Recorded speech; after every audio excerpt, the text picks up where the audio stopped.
साथियों, नमस्कार। आप देख रहे हैं कि किस तरह से चौतरफा जो हैं वो हिंदुओं पर हमले हो रहे हैं। और ये हमले अब हिंदुस्तान के भीतर तक सीमित नहीं रहे। पाकिस्तान, बांग्लादेश तक, इंडियन सबकॉन्टिनेंट तक सीमित नहीं रहे। अब ये बाहर भी फैल गए हैं। इंग्लैंड में जो जिहादी हैं वो हिंदुओं को डरा रहे हैं। और यही घटनाएं यूएस में भी छुटपुट शुरू हो गई हैं। और कनाडा में भी जो है वो चिंता है कि वहाँ पर भी ऐसी ही स्थिति बनने वाली है। वहाँ भी क्राइम को फैलाया जा रहा है, इस हेट क्राइम को फैलाया जा रहा है। दरअसल ये हिंदुओं के ऊपर चौतरफा हमला है और हिंदुओं को डराने और धमकाने और सबमिशन में आ जाने की चुनौती दी जा रही है। और ये खाली पाकिस्तान की आईएसआई नहीं कर रही है। पाकिस्तान की आईएसआई तो सिरमौर है, लेकिन इसमें दुनिया भर के मुसलमानों का उपयोग किया जा रहा है। जो लोग इंग्लैंड में कर रहे हैं, ग्रेट ब्रिटेन में कर रहे हैं, वहाँ पर बहुत सारे नॉन पाकिस्तानी मुस्लिम भी हैं जो डरा रहे हैं। दरअसल हिंदुओं को लेकर और इस्लामी जगत में, पूरी एक इस्लामी जगत के जो लोग हैं एक भसड़ फैला रहे हैं पूरी दुनिया में हिंदुओं को लेकर। और हिंदुओं को निशाना क्यों बनाया जा रहा है, उसमें जो आरोप लगाया जा रहा है वो ये है कि आप आरएसएस और बीजेपी के समर्थक हैं, इसलिए हम आपको मारेंगे, पीटेंगे, आपको शांति से नहीं रहने देंगे। और दूसरी तरफ आरएसएस और बीजेपी क्या कर रही है वो आपके सामने ही है। कैसे सब घाल में हुआ पड़ा है, रायता फैला पड़ा है। मैं एक एक करके आपको गिनवाता हूँ। ये रायता फैलना शुरू हुआ है नुपुर शर्मा के जो कांड था, जो नुपुर शर्मा के साथ वाकया हुआ, उसके बाद पता नहीं क्यों बीजेपी जो है डिफेंसिव में आ गई। तुरंत जो है वो नुपुर शर्मा को सस्पेंड किया गया। और सस्पेंड करने के बाद जो मुसलमानों की तरफ से नुपुर शर्मा पर हमले हुए उसमें कोई पोजीशन नहीं ली गई, चुप करके रहा गया। उसमें सर तन से जुदा के नारे दिए गए और सर तन से जुदा किए भी गए। उदयपुर से ये शुरू हुआ। उदयपुर से पहले भी महाराष्ट्र में हुआ, अमरावती में। और फिर एक के बाद एक कई ऐसे कांड हुए, 7-8 ऐसे हत्याएं की गई। कमलेश तिवारी उससे भी पहले हुआ, लेकिन खुली धमकियों के बाद इस तरह की बात की गई। केंद्र सरकार बिल्कुल चुप रही। हालांकि केंद्र सरकार, ये कांग्रेस शासित राज्यों में हो रहा था, कांग्रेस तो कल्प्रिट है ही, वो तो बिल्कुल इसको रोकने में कोई इंटरेस्ट ही नहीं है उसका। लेकिन बीजेपी कहीं ना कहीं कल्प्रिट है। केंद्र सरकार में आप बैठे हैं, आपके पास इतनी अथॉरिटी होती है कि आप एक भी मैसेज अगर भेजते कांग्रेस रूल्ड स्टेट को कि इसको रोकिए, तो कम से कम पब्लिक मैसेज तो जाता। लेकिन वो चुप करके बैठे रहे। उसके बाद आप देखिए क्या हुआ। हैदराबाद में एक घटना हुई, वहां बीजेपी के एक एमएलए थे, उन्होंने किसी मामले में बात कही और किसी का नाम लिए बिना कुछ वीडियो किए उसको पार्टी से बाहर कर दिया गया, राजा सिंह को। उसके बाद की घटनाएं आपको बताता हूं। सीए को जो बड़े जोर शोर से बीजेपी ने लागू किया था, जब विरोध प्रदर्शन हुआ मुसलमानों का, उसको ठंडे दस्ते में डाल दिया गया। अब तक उसका कोई अता पता नहीं है कि उस पर कुछ होगा कि नहीं होगा। एक भी ऐसे मुद्दे को नहीं उठाया गया जो वास्तव में जो कंसर्न है हिंदुओं के, मुसलमानों को लेकर। आबादी पर कुछ किया गया, मदरसों पर कुछ किया गया देश भर में। अब जो कर रहे हैं थोड़ा सा योगी जी कर रहे हैं। वक्फ बोर्ड की प्रॉपर्टी, 1400 साल पहले का हिंदुओं का मंदिर, जब हिंदुस्तान में इस्लाम नाम की चीज आई ही नहीं थी, उसको भी अपनी वक्फ की प्रॉपर्टी बना लिया वक्फ बोर्ड ने। इस पर कुछ किया गया? जो कर रहे हैं योगी जी कर रहे हैं। केंद्र की बीजेपी सरकार को तो सांप सूंघ गया है। आप कोई भी मुद्दा उठाकर देख लीजिए जो मुसलमानों से संबंधित हो, बीजेपी का प्रवक्ता आपको टेलीविजन डिबेट में नहीं मिलेगा अपनी पार्टी का स्टैंड डिफेंड करने के लिए। उत्तर प्रदेश में जब ये मदरसों का और ये जो स्टैंड लिया गया वक्फ जमीन को लेकर कि इसको पूरा चेक किया जाए, इसका सर्वे किया जाए, तो केंद्र का एक प्रवक्ता भी डिफेंड करने के लिए नहीं बैठा था। जो लोगों ने पकड़े, यूपी के स्पोक्स पर्सन पकड़े बीजेपी के, और उसमें से भी जो बहुत बड़े चेहरे नहीं थे वो सामने आए। तो ये क्या हो रहा है? क्या बीजेपी घबरा गई है इससे, या इस पूरे मुद्दे को टेक ऑन नहीं करना चाहती है? अब जाकर एक मुद्दे को पकड़ा है। पीएफआई ने जब इतना बवाल काट दिया, सर तन से जुदा में उनके इतने फुटप्रिंट निकले, जब बिहार के अंदर छापा पड़ा तो उनके सदस्यों की तरफ से गजवा हिंद के डॉक्यूमेंट निकले कि 2047 में गजवा हिंद कैसे बना लेना है भारत को, और अपने डॉक्यूमेंट में एनआईए ने लिखा कि इनकी मंशा भारत को इस्लामी राष्ट्र बनाने की है। अरे भाई, जब इतने प्रूफ है तो अब तक क्या कर रहे थे? तो भैया कुछ हो ही नहीं रहा है। अब जाकर एनआईए ने पीएफआई कर अभी जो है उनके कुछ छापेमारी की है, कुछ सदस्यों को पकड़ा गया है, लेकिन अभी तक उस पर बैन नहीं लगाया गया है। तो दूसरे सदस्य पैदा हो जाएंगे। भाई बैन क्यों नहीं लगाते? अभी मैं देख रहा था कि कल आ रहा था कि कर्नाटक की सरकार बैन लगाने की सोच रही है। इसका मतलब है केंद्र सरकार बैन नहीं लगा रही है, स्टेट लेवल पर बैन लगाया जाएगा। इसको भी डिफेंड करने के लिए बीजेपी के स्पोक्स पर्सन नहीं आए। तो कुछ ना कुछ तो घालमेल चल रहा है।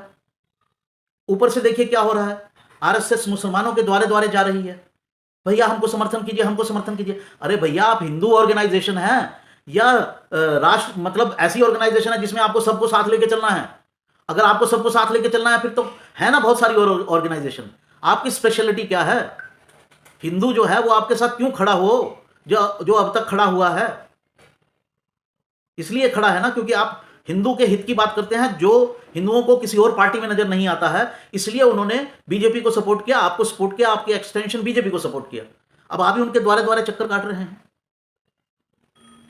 आप क्या समझते हैं कि आपको उनका वोट मिल जाएगा? कभी नहीं मिलेगा। वो आपको सपोर्ट कर देंगे, कभी नहीं करेंगे। आपको समझना होगा। आप भागवत जी एक बार पहले कुरान शरीफ को पढ़ लीजिए, उनकी पवित्र किताब है कुरान शरीफ, उसको पढ़ लीजिए, हदीसों को पढ़ लीजिए। वो एक आइडियोलॉजी है, पॉलिटिकल आइडियोलॉजी, और हर मुसलमान की कमिटमेंट है उसके प्रति। उस कमिटमेंट में आप कहीं फिट नहीं बैठते। आप बैठते होते अगर आप ये, तब भी महात्मा गांधी से सीख ले लेते। महात्मा गांधी ने कितनी कोशिश की, और महात्मा गांधी जैसी पर्सनैलिटी अभी आपकी नहीं है। क्या वो 1% भी सफल हो पाए? फिर भी आप द्वारे द्वारे जा रहे हैं, फिर भी आपने कुछ वर्कर, अभी आप पिछले कई सालों से, 5 सालों से लगभग जो है, कम से कम मुझे तो ध्यान है 5 सालों से भी ज्यादा, आप लगभग 2000 मतलब 20 सालों के लगभग आप मुसलमानों के बीच काम करने की सोच रहे हैं। लगभग 20 सालों से क्या मिला है आपको? क्या आप इसका कोई रिवॉल्यूशन करेंगे? अपने स्तर पर ही कर लीजिए। वोट बैंक को गोली मारिए, वो आप अपने स्तर पर ही इसको इवेल्युएट करिए। 20 साल में आपने क्या पाया मुसलमानों के बीच में काम करके, और हिंदुत्व को आप छोड़ते चले गए। अब उसका परिणाम ये हो रहा है कि मुस्लिम्स ने तो मान लिया है कि हमारा मुकाबला आरएसएस और बीजेपी से है, हमने इसको परास्त करना है और भारत को एक इस्लामी राष्ट्र बनाना है। इसलिए वो सड़कों पर आ रहे हैं। जो पहले हिंदुस्तान में सड़कों पर थे, पाकिस्तान में सड़कों पर थे, बांग्लादेश में हिंदुओं के खिलाफ सड़कों पर थे, अब वो इंग्लैंड, कनाडा और यूएस में भी सड़कों पर है, और वहां भी हिंदुओं को दबाया जा रहा है। ये बेसिक चीजें हैं, आपको समझ क्यों नहीं आ रही हैं पॉलिटिक्स की? कहीं ऐसा तो नहीं है कि किसी ने आपको एक ऐसे ट्रक के पीछे लगा दिया है कि अब आप भागते जाइए, कोई उसका किनारा नहीं मिलने वाला है? जरा सोचिए। आपने हिंदुओं को भी लगा दिया कि आइए मैदान में हम खड़े हैं, देखते हैं कौन हमको डराता है, हम हिंदू राष्ट्र बनाएंगे, और ये कह के हिंदुओं को रणभूमि में लाके सेनापति भाग गया है। आप तो सेनापति थे ना हिंदुओं के, और सेनापति भाग गया है कि नहीं नहीं नहीं नहीं नहीं, अब लड़ना नहीं है, रण मैदान में लड़ना नहीं है, पीछे चलिए पीछे चलिए। आप पीछे चले जाएंगे, वो पीछे नहीं जाने वाले हैं। हिंदुस्तान की हिस्ट्री रही है ऐसी। आप भी जो हिंदुस्तान के, अब ये थोड़ा सख्त हो जाएगा लेकिन मैं सच कह रहा हूं, आपकी इन चीजों को इतिहास माफ नहीं करेगा कि जब मैदान में आकर डटकर खड़े होने की जरूरत थी, उस समय आपने पीठ दिखा दी और भाग गए।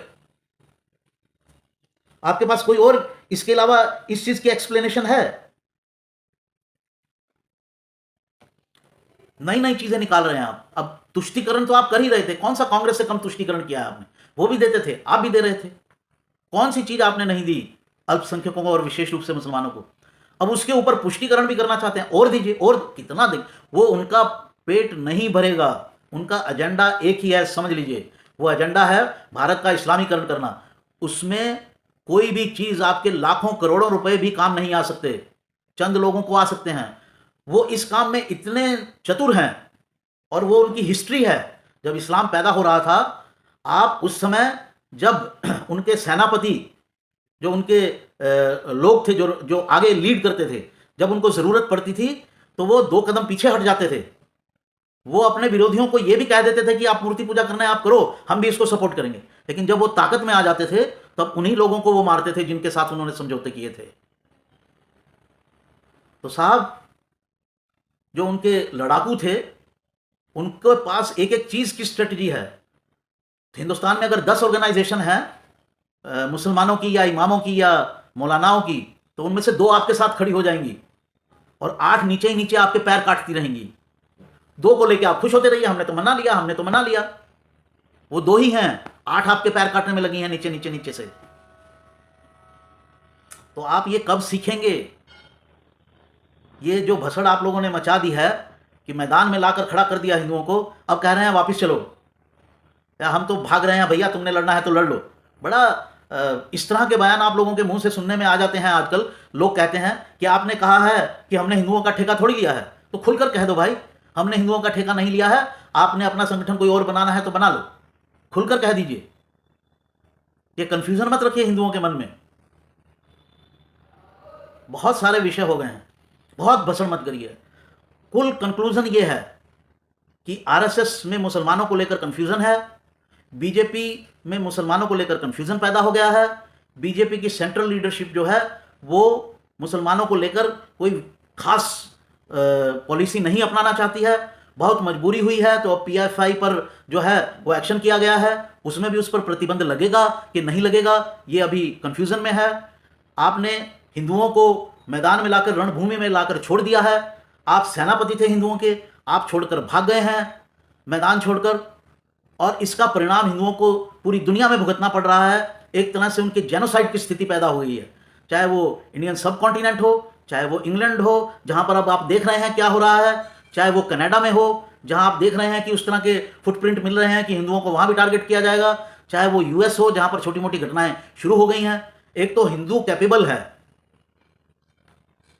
और अपने दम पर अपने आप को खड़ा कर सकता है, वो मार्केट का प्रोड्यूसर है, वो खाली एम्प्लॉय नहीं है, वो धन और संपत्ति को उपजा सकता है, उसमें इतनी ताकत है, ये उसका टैलेंट है। लेकिन यही उसकी खराबी बन गई है, क्योंकि दूसरे लोग जलते हैं, वो अपना संपत्ति क्रिएट करता है, दूसरे लोग उसको खोसने पर लगते हैं। हिंदुओं को भी ये बात ध्यान रखनी होगी, खाली संपत्ति क्रिएट करने से नहीं होगा, संपत्ति की प्रोटेक्शन का भी आपको इंतजाम करना होगा। और जो सोचकर आप लोग इन दलों को समर्थन देते थे उस पर पुनर्विचार कीजिए, या उनको फोर्स कीजिए कि आप हमारे सेनापति बने रहिए, मैदान से मत भागिए, और या उनको कहिए कि आप फिर सदा के लिए चले जाइए, हम फिर देख लेंगे, हम 1925 की स्थिति में पहुंच जाएंगे, हमारे लिए एक और डॉक्टर हेडगेवार पैदा हो जाएंगे, एक और गुरुजी पैदा हो जाएंगे, जिन्होंने इतनी हिम्मत करके जो है पूरे संगठन को खड़ा किया, और वो आज इस स्थिति में है, कंफ्यूजन में ही मरा जा रहा है। अरे भाई, आपने 1925 में बनाया क्यों था संघ? अगर यही हिंदू मुस्लिम करना था तो भैया कांग्रेस थी ना उस समय, गांधी जी कर रहे थे, कांग्रेस भी कर रही थी। डॉक्टर हेडगेवार को लगा कि ये रास्ता ठीक नहीं है, तब तो उन्होंने किया अलग रास्ता, तो आप भी उसी स्थिति में खड़े हैं। तो डॉक्टर हेडगेवार ने तो बहुत गलत काम किया आपके हिसाब से, गुरुजी ने बहुत गलत काम किया आपके हिसाब से। सोचिए जरा क्या कर रहे हैं आप। भाव साहब देवरस, जिन्होंने जिनको ये क्रेडिट दिया जाता है कि उनकी दिमाग की उपज थी अयोध्या आंदोलन, हालांकि बहुत पहले से चला था और कुछ कांग्रेसी उसको कर रहे थे, लेकिन उसको ठोस पॉलिटिकल रूप दिया और बीजेपी को यहां उभारा इस रूप में, जिस रूप में आज है। वो क्या सोचते होंगे, उनकी आत्मा क्या सोचती होगी। ये भसड़ मत फैलाइए, एक क्लैरिटी रखिए। आप कंफ्यूज हो गए हैं और हिंदुओं को भी कंफ्यूज कर रहे हैं कि आखिरकार हमको क्या रास्ता अपनाना है। क्या आप हमको मैदान में खड़े होना है, संघर्ष करना है, जीतना है, या क्या करना है, या वापस जाना है? आप लोगों से अनुरोध है कि ये भसड़ मत फैलाइए, हिंदुओं को मारने और काटने के लिए मत छोड़िए। छोड़ना चाहते हैं तो आप चले जाइए, मैंने कहा ना, डॉक्टर हेडगेवार पैदा हो जाएंगे हमारे लिए। नमस्कार साथियों, बहुत इमोशनल वो था, क्योंकि आप देख रहे हैं चारों तरफ भसड़ मची हुई है मुसलमानों को लेकर, और इस भसड़ को मचाने वाले जो हैं, कोई कंफ्यूजन नहीं था, मचती रहती जितनी, कोई नहीं पीछे हटने वाला था। लेकिन हमारे जो सेनापति, जो तथा कथित सेनापति थे, वही पीछे हट गए हैं, उन्हीं की वजह से ये कंफ्यूजन हो गया है। अरे भाई, आप चाहते क्या हैं? साथियों, मेरे चैनल को सब्सक्राइब कीजिए। ये सब बड़े सीरियस विषय हैं जिनमें कुछ समझ में नहीं आ रहा है कि होने क्या वाला है। आखिरकार बीजेपी के मन में क्या है, संघ के मन में क्या है, या तो खुलकर आ जाएं सामने, एक वाइट पेपर टाइप निकाल दें कि अब हमारी ये नीति रहने वाली है, देश को लेकर, हिंदुत्व को लेकर, हिंदुओं को लेकर, मुसलमानों को लेकर एक होलिस्टिक अपना पेपर दे दें हमको, हम समझ जाएंगे और उसी हिसाब से अपनी अपेक्षाएं पालेंगे, उसी हिसाब से अपने फ्यूचर में आगे चलेंगे। हमको जो करना होगा हम कर लेंगे। और आपने तो छोड़ ही दिया है हम लोगों को, तो आप तो अपना घर, आप तो मैदान से हट गए हैं, तो हटे रहिए। साथियों, जैसा मैंने कहा, बड़ा इमोशनल वो था क्योंकि मुद्दे ऐसे हो गए हैं। और मेरी आपसे अनुरोध है कि आप लोग भी कम से कम क्लैरिटी मांगिए बीजेपी से भी, जो पॉलिटिकल पार्टी है जिसको हम लोगों और हिंदुओं ने सपोर्ट किया है। आज तभी इस बूते पर वो आ पाई है। 1900 जब बीजेपी जब खड़ी हो रही थी तो कोई सोचता नहीं था, आज भी कोई सोचता नहीं था कि हिंदू एकजुट होकर वोट डाल सकता है, लेकिन हिंदुओं ने डाला। और हर कोई मुसलमानों पर डिपेंडेंट रहता था कि ये 15-20% वोट मिल जाए, सरकार तो बन ही जाएगी। उनकी मानसिकता आज भी वही है, लेकिन बीजेपी कन्फ्यूज़न में आ गई है। तो साथियों, आप भी अपनी तरफ से जो इंडिविजुअल लेवल पर प्रयास कर सकते हैं करिए। कोई संगठन बना रखे हैं आपने तो उस लेवल पर प्रयास करिए, और कम से कम इनसे एक क्लैरिटी पेपर मांग लीजिए। वाइट पेपर क्या कहें, क्लैरिटी पेपर दे दीजिए साहब हम लोगों को कि आपकी क्या स्थिति है, हम भी फिर उसी हिसाब से चलें। साथियों, शेयर कीजिए इस वीडियो को और लाइक कीजिए। अगर आप मेरी बातों से सहमत हैं तो मुझ पर जुड़िए। मैं यूट्यूब पर भी हूँ, इंस्टाग्राम पर भी हूँ, ट्विटर पर भी हूँ, फेसबुक पर भी हूँ, कू पर भी हूँ, टेलीग्राम पर भी हूँ। कहीं भी आप मुझसे जुड़ सकते हैं।